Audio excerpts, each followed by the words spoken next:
Picture that you've been hacking up a lung for a week.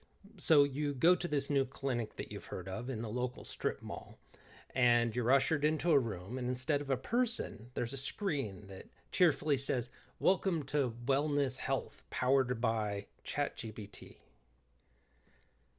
How do you feel? Are you angry? Are you excited? I think I'd be a bit more the latter. I'm Jason, and this is the AI Minute. Let's see if it takes a minute. This topic came out of a conversation on a WhatsApp group of AI enthusiasts that brought up a Washington Post article about how the US administration is looking to roll out chatbots to enhance or maybe even replace doctors in the health industry. So, a spirited conversation ensued from that. My take is this: human augmentation, when it comes to AI, is almost always the answer, and it should be the starting point, especially in the medical field. Set aside the practicality of insurance and litigation, but where is the optimal performance of having AI? Can it help with doctors and the rest of the medical industry that are working with real patients under real conditions? My take is this: AI can augment doctors, especially early in their careers, where they have less experience. It can bring more options for consideration to the table that they might not have seen. In addition to this, it can go out and stay up to date with just the absolute avalanche of research that's out there that no mere mortal can keep up with. So, seasoned professionals, and especially newbies alike, new doctors, baby doctors, can only be helped by having the final answer, but being brought to them information targeted to the circumstances. There were other doctors that pitched in with their experience on it in this AI group. And there were such things as, great, another system that's going to take me away from treating the patient. Kind of the health medical record systems that they've rolled out in every hospital everywhere. There's a broad opinion that you spend more time as a doctor filling out forms in the system than you are actually treating humans. And I think this is a place there's fertile ground. This will actually help instead of hurt this circumstance, because we have the opportunity for large language models to help translate, fill out, streamline these workflows.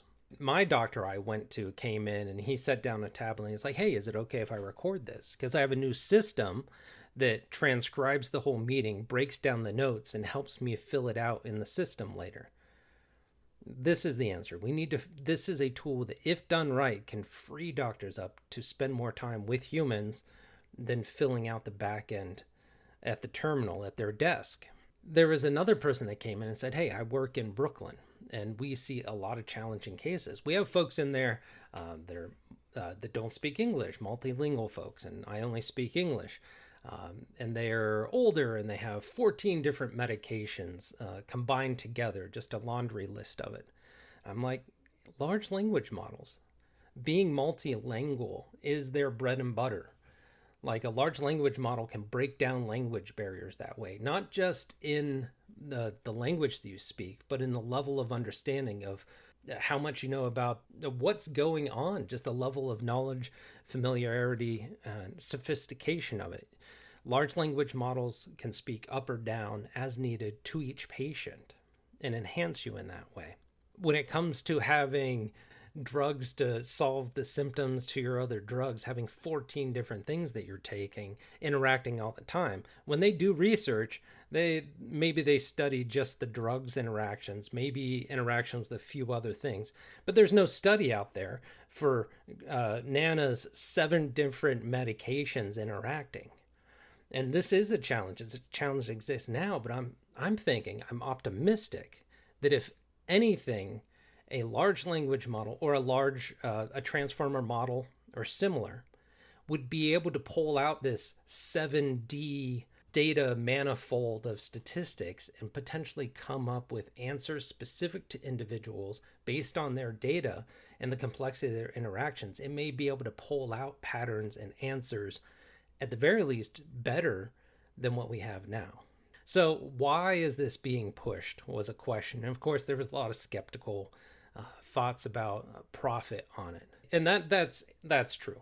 It's always going to be, step three profit is pretty much every reason for AI being deployed on things.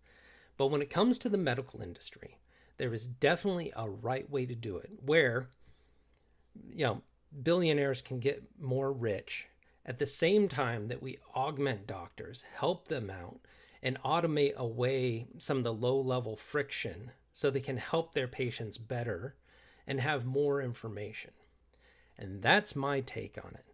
Hit me in the comments and give me your take on, should we entirely replace doctors? And no one's going to say that. Are you going to say that? Are you really going to go down there and tell me that current model AI can replace doctors?